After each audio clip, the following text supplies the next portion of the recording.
Hi, I'm Sarah, And I'm Tess. and this is the Basically Bookish podcast. Happy New Year, everybody. Today we're releasing our second annual TBR list, and I'm honestly so excited. It feels like we're officially stepping into the second year of this podcast, and I can't wait to see what this next year will bring. But anyway, these are the books that are at the very top of our to be read book lists for 2026.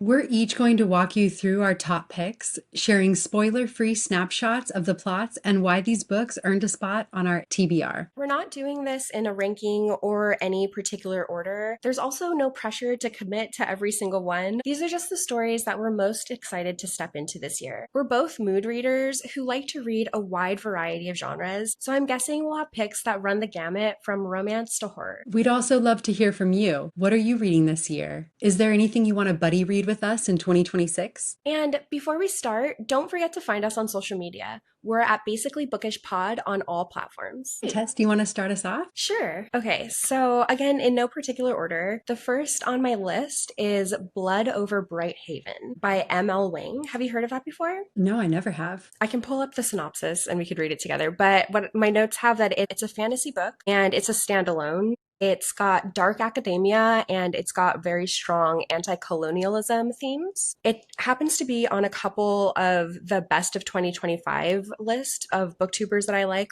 the Bookish Leo. Hi, girl, if you ever see this. But actually, since you haven't heard of it, let me pull up a little bit more about it. So that's the cover. Have you seen that before? No, I don't think I have. Okay.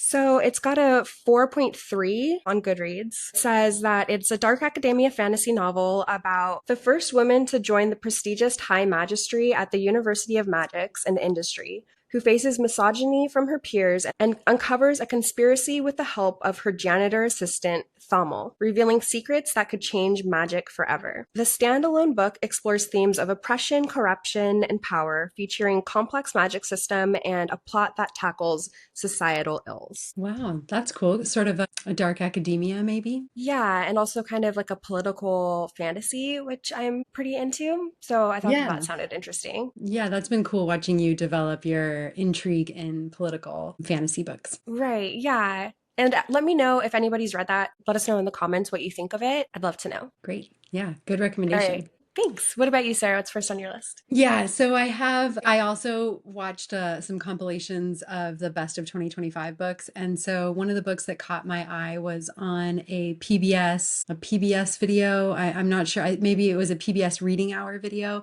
where they have two literary contributors that give the best books of the year. And this was one of them. This is a little outside of our usual romantasy lane, but it sounds really compelling. It's called The Antidote by Karen Russell. It's set during the Dust Bowl and it blends historical fiction with magical realism. The main character is a woman known as the Antidote, who literally holds people's unwanted memories for them, which is such a wild concept to me. When a massive dust storm hits, everything starts to unravel, and the story explores memory loss and what happens when people try to bury trauma instead of facing it. It feels very literary and thoughtful and emotionally heavy. I've heard it's incredibly powerful. That's really cool. I would definitely be interested in reading that. Yeah, it kind of reminds me of The Giver, but like maybe an adult version. Yeah, that's actually what I got from it too. I feel like all millennials, we're just sort of in the background of our mind, just chasing a book that made us feel like The Giver again. Sure.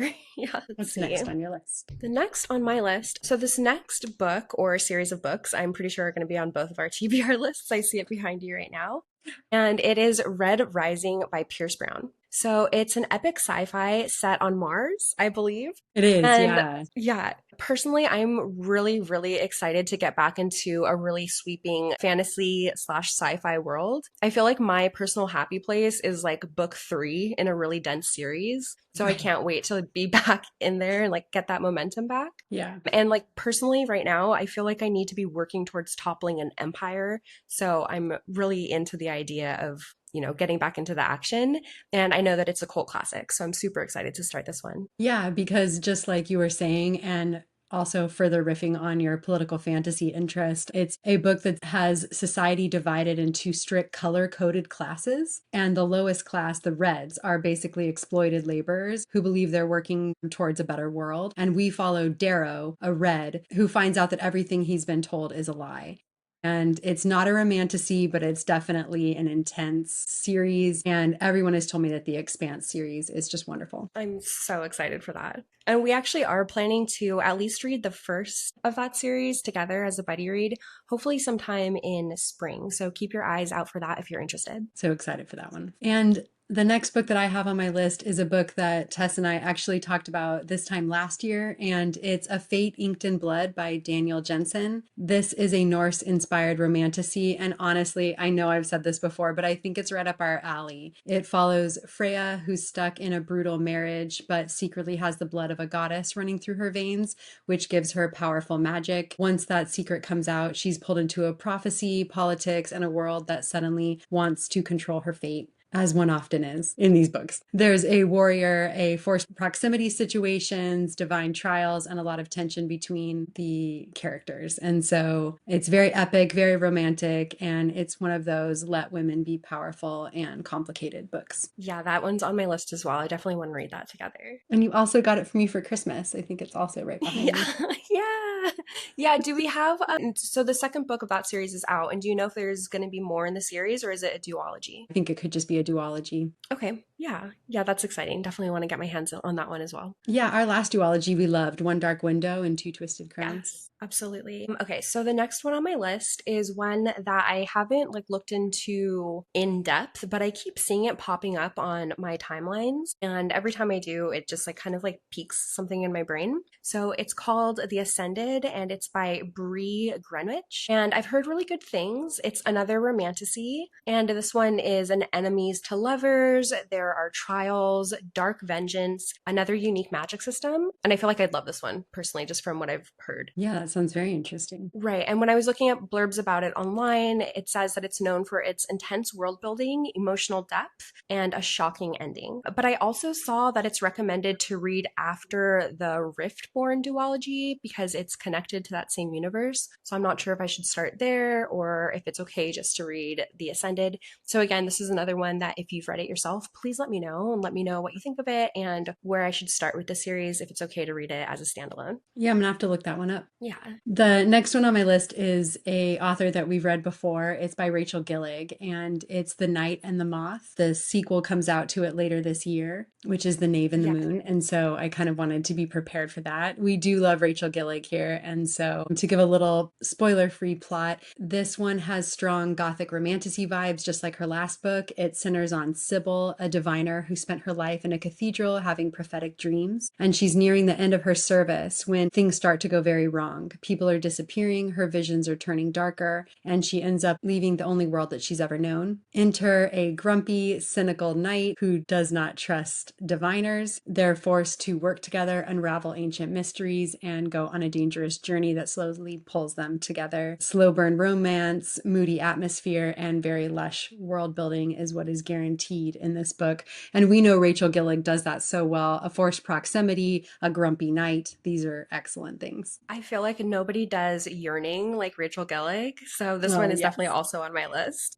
Yeah. And I love the name. It's just like different than what we hear from other books lately, you know, the knight and the moth. So I love the words that she uses. She's such a, almost like a lyricist in her writing. Absolutely. Beautiful, beautiful prose. I'm super excited for this one as well. And I think the second one comes out in September, so we definitely have Yes. enough time to just hop right into that.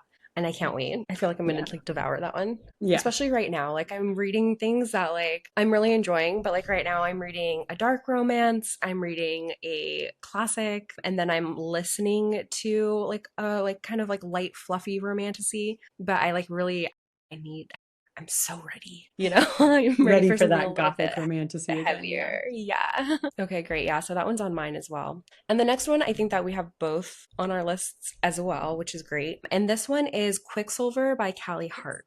That's my next So one. this is Sounds perfect. perfect. Yeah. So this one's another romantasy, and I've got to be honest, I am a little bit nervous about this one because to me it seems like the girlies either really love it or they really hate it, and I'm just a little bit worried that it's going to be a little bit bit too cut and paste when it comes to like romanticises. But it could also just be a good time, and sometimes like that's what you need. So I feel like for this one, it's gonna have to be the right time for me. And for this one, if you think that we should definitely read it and we'd love it, convince us in the comments. Let us know. Yes, because this book has come with mixed reviews, highly recommended by some and not others, like Tess said. And I wanted to talk about that point. I've noticed I've had a little trouble with the Goodreads ratings lately. I used to be able to trust them unequivocally, and now I've noticed that they can be a little, I don't know how to say it, maybe book talk loaded, where you'll get a ton of 5-star reviews that'll really bump up the rating. And then as time goes on, that rating will dwindle as its relevance on social media starts to dwindle. And so I'm wondering what our listeners are using to look up ratings and reviews at a glance. I have created a basically bookish Goodreads account this weekend, so please follow us with what we are reading. We'll keep it all up to date on there, and you can follow along with that. But I'm wondering, are Right. And people using, oh yeah, go ahead. yeah, and didn't you also make us a Fable account as well? Did. I also made a Fable account, and I wasn't, I'm not as good on Fable as I am on Goodreads. So I was trying to just look stuff up and even trying to start our own book club on there. And it was a little hard. So I'm going to have to look around a little bit more. But I also saw Storygraph was suggested in some of our comments. And so I'm wondering, what are people using? Fable, Storygraph, Goodreads? How's best for us to connect to you? Because we want to see what you're reading too. Yes. Great. I have 3 left. Okay. So this is another non-romantasy pick, but it sounds like a slow, gripping mystery, which I really like. We've all seen the cover. It's God of the Woods by Liz Moore. I see it every single time I go to the bookstore, and I'm thinking that the cover is so pretty that it's pulling me in. That's I the like am judging. Pepto-Bismol pink drop, right? No, I think it's the one. It looks like a woods. Oh, you're right. A Pepto-Bismol pink drop. You're right. That's exactly what it Yeah. is. That's exactly what it is. And so, yeah, I see the cover in there, and I'm definitely judging a book by its cover with that one because it just looks really luscious and fun. It's set at a summer camp in the 1970s, which sounds really interesting, where a teenage girl goes missing and her disappearance reopens the cold case of her brother who vanished years earlier. As the search unfolds, secrets about the family, the community, and class dynamics start to surface. It feels atmospheric, unsettling, and very character driven. One of those books where the setting of the book is almost a character itself. It just seems like such a snapshot of the time of the 1970s. And so I'm really interested. It's beautiful, but I wonder if it holds up to the hype. Ooh, I think that one sounds really fun. Maybe that could be a good like spring or summer book to read Yeah, I think together. so. Yeah, it feels very lush. Love it. Okay, so this one is on my TBR, but technically I'm also reading it right now. I'm having a little bit of Fun. like a feral January. I don't know what to tell you. Like it's been stressful. The holidays are a busy time of year. They're super busy at my work. I work as a chocolatier, so right now I'm just like my wheels are spinning and spinning. And all I want to do is just kind of like escape into like a silly, smutty book. So I have started Lights Out by Navessa Allen. And this is a dark romance. It is actually I think I want to say like my second or third dark romance. And I wanted to try this genre again because on paper, I think that I would really like dark romance because I am kind of drawn to these horror elements. I do like a little bit of suspense. But my first attempt at reading a dark romance was Haunting Adeline, which I really, really struggled through. And just in a nutshell, there was like a lot of non consent, there was a lot of coercion, there were a lot of situations where I was just like extremely uncomfortable. So I ended up DNFing that one. But I am about 32% into Lights Out now, and I'm having a jolly good time. It is pretty raunchy for sure and very graphic, but it's very interesting because it has a lot of social media parallels. And so far, the woman in the story has a lot more agency in how the plot is progressing. And so it's like not one of my favorites, but I definitely understand why it's so popular, especially with a certain sect of book talk girlies. And I'm having a good time. I definitely think that I'm going to finish this one, but I'm also definitely like missing like my fantasy and my world building and, I need a Yeah. dragon. Yeah. I need to go to war. Somebody strap on something leather. Well, maybe Maybe maybe not. not in this one. Never mind. That was too big. Too big. Like jackets, Flight mouth. goggles, I swear. Yeah, constantly foot in mouth, just constantly. The next book on my list is a bit of a personal book to me, but something that we've talked about in the past. This is Barra to Butte, Florrie's Journey, which is the third historical fiction installment in Sean Sullivan's The Barra trilogy. This is my uncle, and this is his fourth book that he's written, and this one just came out. Though there are several reoccurring characters in each of the novels, they are standalone books. They are all loosely based on my ancestors. This book focuses on my grandpa's first 33 years, which is his youth in West Cork, Ireland, his time spent in the Irish Free State Army during World War II, and his immigration to America. My great grandma's turbulent days in Ireland are examined, and her own immigration to the US. And then finally, my uncle talks about my grandma and her tumultuous adolescence and how that shaped her. In the midst of this are all sweeping examples of my whole family's Irish humor, as well as the fascinating details of Ireland's 20th century history as it established its own sovereignty. So I'm excited for this one. He's a That's really so cool. easy writer. The reading is really fun and enjoyable, and it's one of those books that you can just pick up. And they're all standalone, so they don't need to be read in order, but he does have all four of them. Here I have all four. That's Excited awesome. about this one. Yeah. I love that. That's Let awesome. me know if you want to. It's so cool If that you can if like anyone look wants at to your like hear, family history in that way. yeah, yeah, it's so cool to have something like this. I can't believe I get to say something like that. It's really special. And if anyone wants to hear like the silliest like 10-minute review on this, if anyone's interested, I would love to give it. So I will try to finish it as soon as possible. Yeah. Awesome.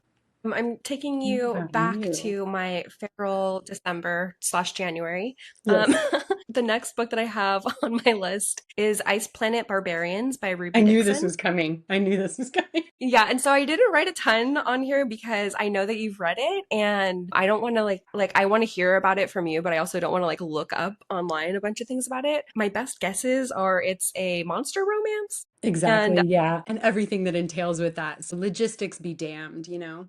this is also another cult classic, which seems just really fun and unserious and smutty and just like delicious. So I think that, I mean, I'm going to be honest, reading Lights Out and like I'm getting towards the end of Mate, which is like the beginning of Mate did not have smut really, but the end of it is just like stacked. And so I think I'm going to need like a while before I can read Ice Planet Barbarians. But the Yeah. next time I just need like a silly, goofy time. That's the one I'm picking up. It's perfect for that. Yeah. But if you're needing a little break from smut, that would not be the book to open. But it's very fun. So you told me that you read this in a book club, right? Yeah, about 2 years ago now. It would have been about 2 years ago. Yeah. And it was really fun. It was read, I think we read it as like a tandem read. There were a couple books that we read that month, and that was the one that I chose. And it was just really fun. It's one of those books, it uses tropes from a lot of popular culture, and a lot of people use tropes from that book in popular culture. It's often referenced. And so it's a part of the tapestry of books, I The guess. zeitgeist. Yeah, exactly. Yeah, it's a really fun book. I think you'll enjoy it. I might even pick it up with you again when you do read it. Nice. Why not? Why not? It's All right, fun what to do you have have next fun. on your list? Yeah, this is my last book on the list. This is the one I am most excited about. It is part of a series, and the second book will come out in April of this year. The name of this book is Shield of Sparrows by Devney Perry. It's a romantasy book, and it came out in May of last year, so we're right in the thick of it. It's a pretty big book, though. Let me give you a spoiler-free plot. In a world where gods have unleashed monsters across the five kingdoms, Shield of Sparrows follows Odessa Cross, an overlooked princess of Quintus. When an ancient treaty forces her into a political marriage she never wanted, Odessa is thrust into a perilous world of monsters, ancient magic, and power plays. Accompanied by a hardened warrior, of course, a monster hunter with secrets of his own, she must learn to survive, fight for her agency, and navigate tangled loyalties, including the unexpected bond that grows between them. It's a slow burn romantasy with political tension, fantastical beasts, and a deeply emotional and evolving connection between the two leads. Should be cool. That sounds great. Yeah, Yeah, I would definitely read that one with you. Especially, I love the idea of picking up some like first in a series so we can kind of like see how the series goes and maybe buddy read them with like all of you guys here on our podcast as well. So yeah, that would be a great one. Hopefully we can work that one in as well. Yeah, it seems like it has all the hallmarks of something that we're gonna love. It's by Red Tower Books, and it's got I think like a 4.2 or 4.3 on Goodreads. Oh wow. Yeah, that's pretty high. Yeah, I was Oh surprised. no, what are we going to read next? I know. Okay, so I've got Night and the Moth on here. We've already talked about that one. I've got three more, Okay. and I'll try to just like speed run through them. So the first one that I have on here is Ninth House by Lee Bardugo. And I've heard great things about this author. This is the book that you actually bought for me for I know. Christmas. I was thinking about when we checked out and the salesperson was telling us all about how much they liked it. They were really jealous you were getting it. Yeah, that's true. So that's definitely a good sign for this one, right? And Hmm. just the cover really struck me. It's so beautiful and kind of goth.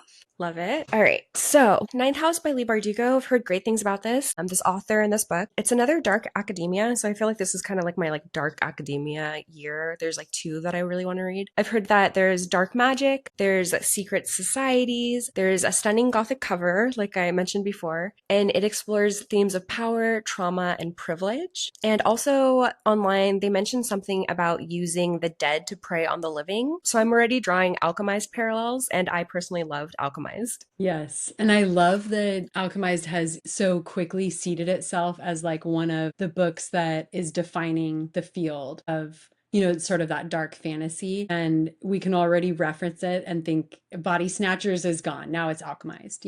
Absolutely. Yeah. So again, let us know if you've read any of these books. We'd love to hear your opinions on them. And the next one, we've actually discussed this one together, and I think it would be another fun one. If this is Dungeon Crawler Carl by Matt Dinneman. So Dungeon Crawler Carl is a literary role-playing game about a man named Carl and his ex-girlfriend's cat, Princess Donut, who are forced to survive a deadly intergalactic game show after an alien invasion destroys Earth. So this seems like a fun little dystopian romp with a video game twist. And I'd be really interested in reading this one as well. Yeah, it'd be unlike anything I'd read before. So it sounds really interesting. Right. And then, so the last one I've got on my list, and I've got another honorable mention. I'm sorry, everybody, to keep you here, but We're I here, we're like to here to yap. hear this. Yeah. So the next on my list is Bury Our Bones in the Midnight Soil by V.E. Schwab. And this is a dark gothic fantasy about lesbian vampires. And personally, I've really wanted to read more by this author since I read The Invisible Life of Addie LaRue,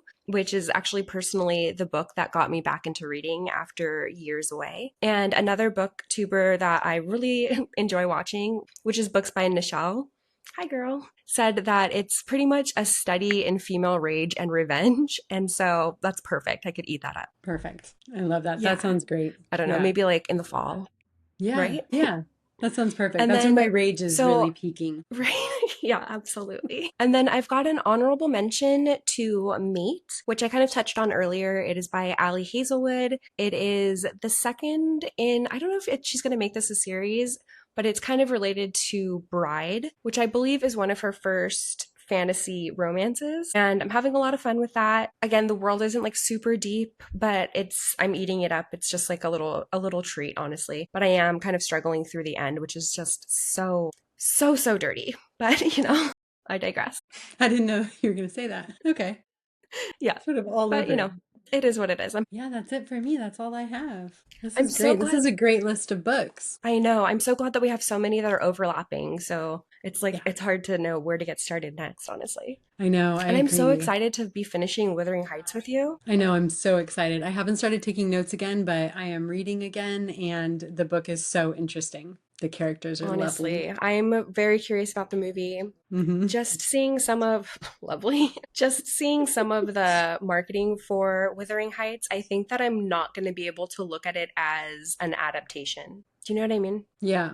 Because if I There's think about it clearly as an some, adaptation and just the way that it's so like sexualized and romanticized, where the story is like horrible. These people are horrible and treat each other awfully. So, but I'm yeah. still excited to see it. Yeah, there's definitely like an air of like unwashed upper class level. When I read the text, that's kind of like how I feel about it. Like there's smell, a lingering smell. And then when I see the movie version, the current movie version, it looks like, like in Across the Universe when they changed everything to make it like hyper colorized. Do you remember in the Across the Universe that, yeah, it kind of reminds me of that where they're sweetening it up in like it's almost like Wuthering Heights 3000 is kind Right. of you know what I mean? Like it's Yeah, kind it'll of be giving interesting to like see. yeah, I don't know. It's an interesting look on it. Did you see the fruit in their hands? It's like this big. No. Oh, there's a But I scene have seen a where, couple commentary. go ahead. Go ahead. We've got a delay, I think, but go ahead. Yeah, one of the stills that I saw, Margot Robbie is eating a strawberry that's the size of a watermelon in her hand. Oh, that's so interesting. Okay, so there's a theory that I've seen kind of popping up online that perhaps Withering Heights isn't actually going to be a retelling or an adaptation of Withering Heights, but it's going to be because they say that it's inspired by Withering Heights.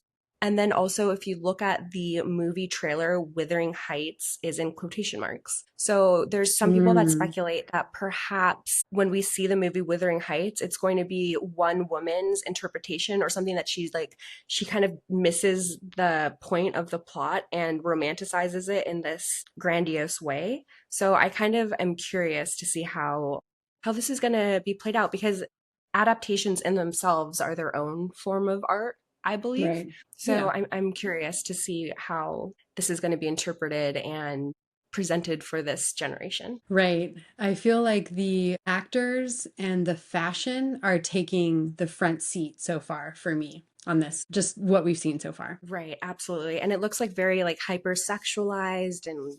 romanticized and which is odd because Heathcliff and Kathy in the original work they never actually hook up. So, I mean they kiss, Right. but they And they never don't sleep together. and they don't bathe that often either. And it's definitely not, I mean, yeah, to be touted as like the greatest love story of all time. It's like, yeah, Kathy loves him so much that And then he loves her absolutely so much that anyway, we're yeah. covering Wuthering Heights This is if not what anyone's interested. I'm not talking about it. We're a little angry. It's fine. It's fine. And we didn't even talk about People We Meet on Vacation, which we watched on Friday, the movie version of our book. And I was just telling Tess that, you when you read the book first, you just immediately become an elitist because you have this version of the story in your head. You've got what everyone looks like and what they're wearing and how they look and how they interact. And then the movie comes in and sort of barges in on your story that you're already kind of telling to yourself. And oh, that's not right. That Alex wasn't right at all. And it was, it just kind of changes it. And then you find that you can't really remember what you thought of the book beforehand. Now the movie's just kind of taken over, and which is fine. That's what's fun with it. But I think that's going to be the same with Wuthering Heights. Yeah, you're totally right. They do something to our books. I'm trying to think about it a different way. I'm going to be completely honest. I watched what do you call it? I watched a video essay by a woman and I'll find it and I'll link it below. But it is by a creator called According to Alina and it's called Who Decides What Books Are Really About. And she did a video essay on adaptations and what it means to make an adaptation and the scope that those adaptations can take. So I am going to try to not hold so tightly onto my book and look at it as another artist's, the way that either that book inspires them or the way that they interpret it themselves. So I'm going to try to go into it with an open mind, but I do definitely understand what you mean, where it's like, no, that's not right. And that's not how the character is. And that's not exactly how the scene went. I think it's best to kind of separate them as much as possible and just be grateful when an adaptation stays so close to the source material. Like Hunger Games, I think is a fairly good Oh, example of that. perfect example. Yeah. And then Okay. it also gets flack for staying too close to the original material. Absolutely. Sometimes Yeah. it also gets that. I'll send you that video. I think it's only like 30 minutes, so like it's a great watch like while you're just doing the dishes or whatever. I felt like I learned a lot. I love videos like that and creators like that. Yeah, So yeah. that's very mature of you. If anyone would like to be immature with me, no, no, I'm just kidding. I'm just kidding. But if you want to over here. No, but I agree. And it's just, I just love seeing the adaptations of any type. I think the Wuthering Heights one's going to be great. It feels like it's going to be like a ballroom dance of the book that we just, like the wedding night version of it or something, where it's like, oh, there's going to be fireworks. It's going to be Like the exciting. So glamour shots of it all. the Yeah. glamour shots are perfect. Yeah. Okay, so I think that wraps us up for our TBR for the year, or at least the version of it that exists right now. We know it'll change, you know it'll change. That's okay though. But these are the books that we're heading into the year most excited for. And again, we'd love to hear what's on your TBR. And what do you think of our TBR? And especially if our books are overlapping or if you think we're missing something that we absolutely need to read, let us know. And if you enjoyed this episode, don't forget to follow the podcast, leave us a review, and share it with your favorite reading buddy. You can also find us on all socials under Basically Bookish Pod for more bookish updates. Thanks for hanging out with us, and we'll see you in the next episode. As always, happy reading.